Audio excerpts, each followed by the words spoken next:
Rea berdiri gemetar di ruang tamu rumah keluarganya di pinggiran Bandung, suaranya hampir hilang saat mengucapkan kata-kata yang sudah bertahun-tahun dipendam dalam hati. "Ayah, aku ini Gai," katanya pelan, dan dalam sekejap mata Pak Ahmad memerah, tamparan keras mendarat di pipi Rea diikuti teriakan yang menggema di seluruh rumah, "Keluar dari rumah ini sekarang juga. Aku tidak punya anak seperti kamu." Hujan deras di luar seolah ikut menangis saat Rea berjalan tertatih keluar pintu, tas ransel tua di pundaknya basah kuyup, sementara Bu Siti hanya bisa menangis di belakang suaminya tanpa berani bicara. Rea tidak menoleh lagi, langkahnya berat menuju terminal bus malam itu, pikirannya berputar-putar antara rasa sakit dan kelegaan yang aneh karena akhirnya rahasia itu terbongkar meski dengan harga mahal. Di bus menuju Jakarta, dia duduk di kursi paling belakang, mata memandang lampu-lampu kota yang kabur oleh air hujan di jendela, mengingat masa kecilnya saat ayahnya mengajarinya bermain sepak bola di lapangan kampung, tertawa bersama. Dan sekarang semuanya hancur hanya karena satu pengakuan.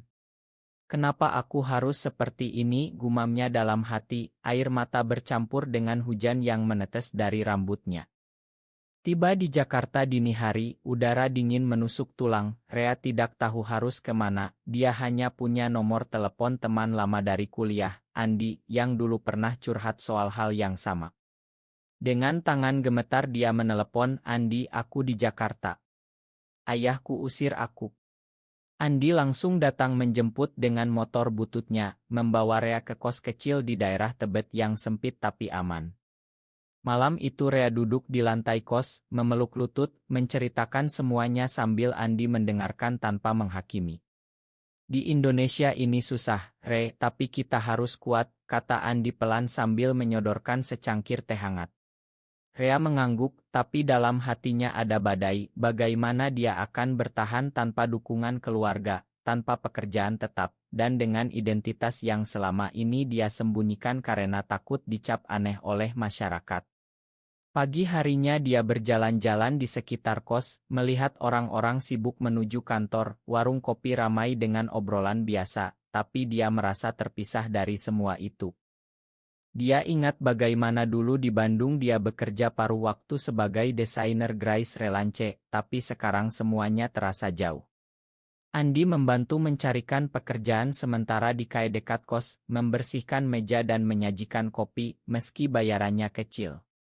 Setiap malam Rea menulis di buku catanya, menuangkan rasa sakitnya, "Ayah, maafkan aku karena aku tidak bisa jadi anak yang kau inginkan. Tapi aku juga tidak bisa bohong lagi pada diriku sendiri." Perlahan di tengah hiruk-pikuk Jakarta yang tak pernah tidur, Rea mulai belajar menerima dirinya, meski luka dari tamparan ayah masih terasa panas di pipi. Dia berjalan ke masjid terdekat bukan untuk sholat seperti biasa, tapi hanya duduk di halaman, memandang langit, bertanya-tanya apakah Tuhan masih mencintainya.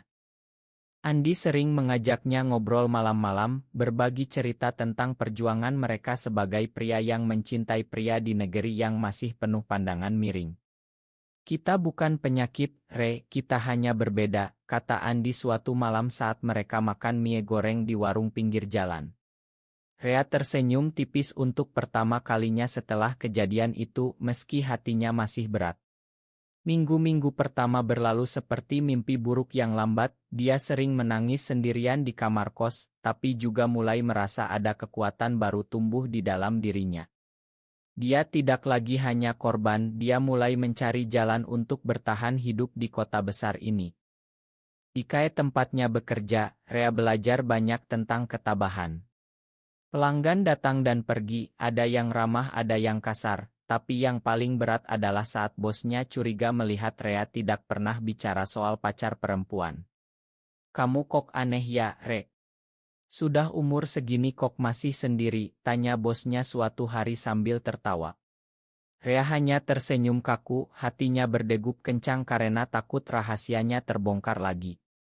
Tapi Andi selalu ada, mengajaknya ke acara kecil komunitas seniman di sebuah galeri tersembunyi di Kemang, tempat orang-orang seperti mereka bisa bernapas lega tanpa takut dihakimi. Di sana Rea bertemu dengan banyak cerita mirip miliknya, ada yang diusir keluarga, ada yang harus menikah paksa, tapi semua berusaha bangkit. Suatu malam di galeri itu, saat hujan deras lagi mengguyur Jakarta, Rea melihat seorang pria tampan berusia sekitar 20 genep tahun sedang mengamati lukisan abstrak dengan tatapan dalam. Namanya Dimas, seorang guru di sekolah swasta yang juga menyembunyikan identitasnya. Mereka berbincang ringan dulu tentang seni, tapi perlahan obrolan menjadi lebih dalam. Aku juga pernah merasa sendirian seperti kamu, kata Dimas pelan saat mereka duduk di bangku taman kecil di belakang galeri. Rea merasa ada kehangatan yang lama hilang, seperti ada seseorang yang benar-benar mengerti tanpa perlu penjelasan panjang. Mereka mulai bertemu lebih sering, jalan-jalan di Monas saat malam, atau duduk di pinggir sungai Ciliwung sambil makan keripik singkong dari pedagang kaki lima. Dimas bercerita tentang keluarganya di Surabaya yang masih berharap dia menikah, sementara Rea menceritakan tamparan ayahnya yang masih menghantui mimpi-mimpinya. Kamu kuat, Re.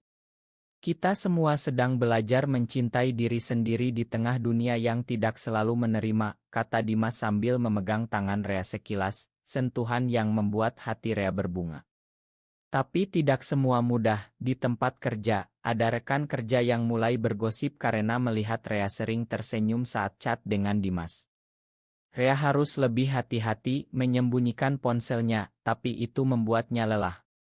Suatu hari dia hampir kehilangan pekerjaan karena bosnya mendengar rumor, tapi Andi membantu membela dengan alasan-alasan biasa. Di saat-saat seperti itu, Rea merasa tumbuh. Dia tidak lagi hanya menangis, tapi mulai mencari relance desain Grace lagi, membuat logo untuk usaha kecil di online. Penghasilannya mulai bertambah, cukup untuk bayar kos dan makan. Bu Siti kadang menelepon diam-diam dari Bandung, suaranya pelan penuh air mata. Ayahmu masih marah, nak, tapi aku selalu doakan kamu. Rea tidak pernah marah pada ibunya, hanya bilang di ibu jaga kesehatan ya. Malam-malam dia dan Dimas sering ngobrol, ia telepon panjang, berbagi mimpi. Dimas ingin jadi kepala sekolah yang lebih terbuka, Rea ingin punya studio desain sendiri. Perlahan, di tengah hiruk-pikuk ibu kota yang penuh polusi dan lalu lintas, Rea mulai merasa bukan lagi korban pengusiran, tapi seorang pemuda yang sedang membangun hidup baru. Dia belajar memakan dirinya sendiri atas kesalahan yang sebenarnya bukan kesalahan dan mulai melihat masa depan yang mungkin meski masih penuh kabut. Hubungan antara Rea dan Dimas semakin dalam tanpa terburu-buru. Mereka tidak pernah terburu-buru ke hal-hal isik yang berlebihan, yang ada hanyalah pelukan hangat saat bertemu di taman, atau tangan yang saling genggam saat menonton film India di bioskop kecil. Dimas mengajak Rea ke rumah saudaranya di Depok yang menerima, di sana mereka bisa makan malam bersama tanpa takut. Kamu bikin aku berani jadi diri sendiri, kata Rea suatu sore saat mereka bersepeda di sekitar Danau Sunter. Dimas tersenyum, kita saling menguatkan, Re. Tapi tekanan dari luar tidak hilang. Di sekolah tempat Dimas mengajar, ada orang tua murid yang mulai bertanya-tanya kenapa guru muda itu belum menikah, dan Dimas harus berbohong lagi dan lagi. Rea di sisi lain mulai mendapatkan klien lebih banyak untuk desainnya, membuat poster untuk acara komunitas, dan bahkan logo untuk Kyle Trindley yang tersembunyi. Suatu hari dia mendapat proyek besar dari sebuah startup di Sudirman yang membayar cukup untuk menyewa kamar kos yang lebih baik. Tapi kebahagiaan itu terganggu saat Bu Siti menelepon dengan suara gemetar, ayahmu bilang kalau kamu pulang, dia akan usir aku juga. Rea merasa hatinya hancur lagi, tapi Dimas ada di sampingnya, memeluknya erat sambil bilang, kita hadapi bersama. Mereka mulai merencanakan masa depan kecil, mungkin suatu hari punya apartemen bersama, bekerja sambil mendukung komunitas muda yang sedang berjuang dengan identitasnya. Rea sering menggambar potret Dimas diam-diam, menuangkan perasaannya ke kertas, gambar yang penuh warna lembut seperti harapan. Di tengah itu semua, ada saat-saat konflik internal Rea, apakah dia egois karena meninggalkan keluarga? Apakah cinta ini layak meski melawan adat? Tapi setiap kali ragu, Dimas selalu mengingatkannya, cinta tidak pernah salah, Re. Yang salah adalah orang yang tidak mau melihat kita bahagia. Mereka menghadiri acara buka puasa bersama teman-teman Andi, di mana cerita-cerita tentang penerimaan dan penolakan saling bertukar, membuat Rea merasa tidak sendirian lagi. Perlahan karirnya naik, dia diundang presentasi desain di sebuah workshop kecil. Di sana dia berbicara tentang seni sebagai cara menyembuhkan luka batin, tanpa menyebut langsung soal orientasinya, tapi semua orang paham. Dimas bangga melihatnya, mata mereka bertemu dari kejauhan penuh kehangatan. Tapi bayang-bayang ayah masih ada. Rea kadang mimpi buruk tentang tamparan itu, bangun keringatan, lalu Dimas akan memegang tangannya sampai tenang. Di Jakarta yang sibuk ini, di antara gedung-gedung tinggi dan kemacetan, Rea dan Dimas membangun dunia kecil mereka sendiri, penuh tawa kecil, dukungan diam-diam, dan harapan yang tumbuh pelan tapi pasti. Kehidupan semakin stabil tapi ujian datang lebih berat. Rea mendapat pekerjaan tetap di agensi desain kecil di kawasan Kuningan, gajinya cukup untuk hidup nyaman bersama Dimas yang pindah ke kos yang sama. Mereka berbagi ruangan sederhana, memasak nasi goreng bersama malam-malam, berbincang tentang hari mereka. Tapi suatu hari di kantor, seorang rekan kerja melihat chat Rea dengan Dimas dan mulai menyebarkan rumor halus. Rea kok deket banget sama cowok itu ya, bisik-bisik mulai terdengar. Bos memanggil Rea ke ruangan, kami dengar cerita aneh, kalau kamu. Beda. Kami di sini perusahaan keluarga, harus jaga nama baik. Rea kehilangan pekerjaan itu dalam sekejap, meski tidak ada bukti langsung. Dia pulang dengan hati hancur, duduk di lantai kos sambil menangis. Dimas memeluknya lama, ini bukan akhir, Re. Kita bangkit lagi. Rea merasa dikhianati oleh masyarakat yang katanya toleran, tapi Dimas mengajaknya ke komunitas lebih besar. Di sana dia bertemu pria-pria lain yang punya cerita sukses meski penuh perjuangan.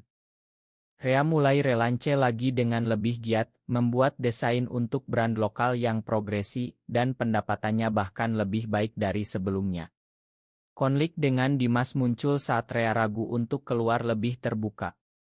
Kenapa kita harus sembunyi terus? Tanya Rea suatu malam. Dimas menjawab tenang, karena dunia belum siap, tapi kita bisa siapkan dunia kita sendiri dulu.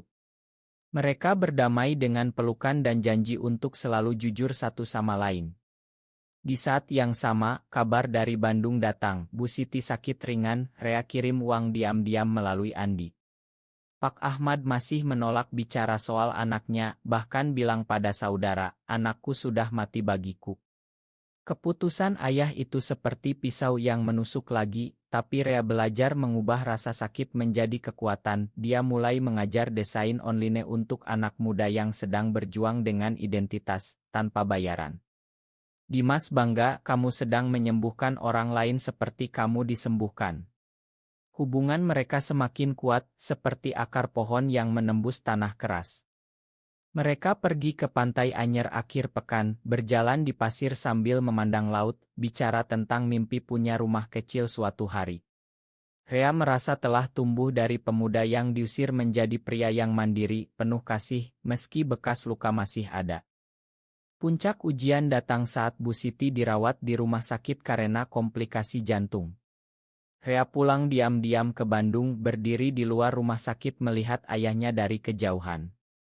Pak Ahmad terlihat lebih tua, rambutnya memutih, tapi wajahnya masih keras saat mendengar kabar anaknya di Jakarta. Rea tidak berani mendekat, hanya kirim pesan ke ibu bahwa dia ada di sana.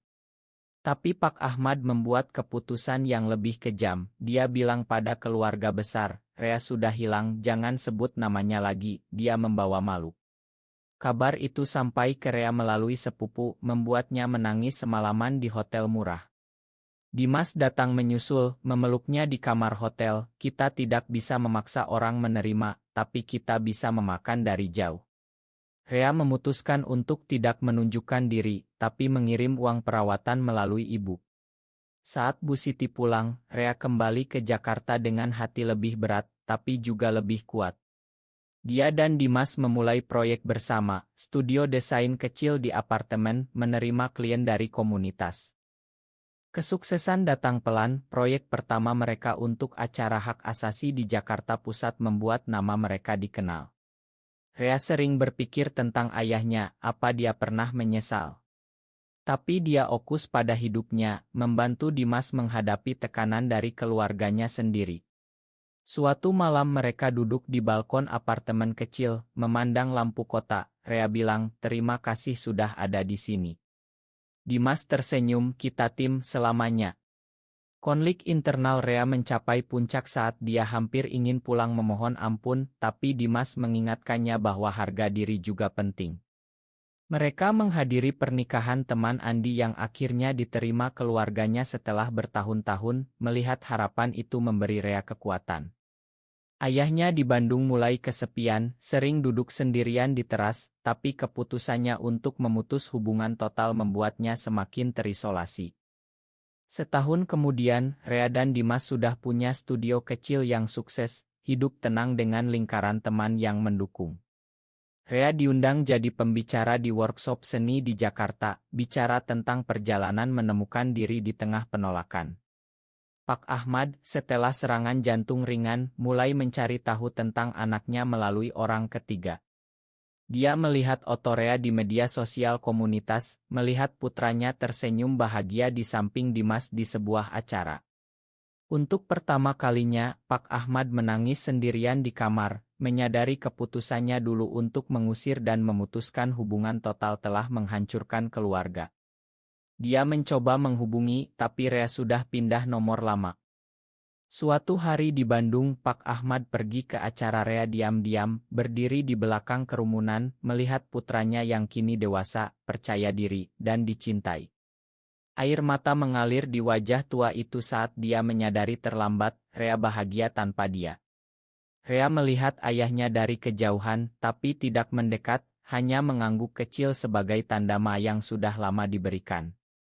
Pak Ahmad pulang dengan hati hancur, duduk di kursi yang dulu Rea duduki, menyesal seumur hidup atas setiap kata kasar dan keputusan dinginnya. Rea dan Dimas melanjutkan hidup, membangun rumah kecil di pinggiran, penuh tawa dan dukungan. Bu Siti kadang datang diam-diam, bahagia melihat anaknya. Di akhir perjalanan panjang itu, Rea berdiri di balkon rumah barunya, memandang matahari terbit, merasa damai. Apakah penyesalan selalu datang terlambat bagi orang tua yang menolak anak karena orientasi mereka? Benar atau salah?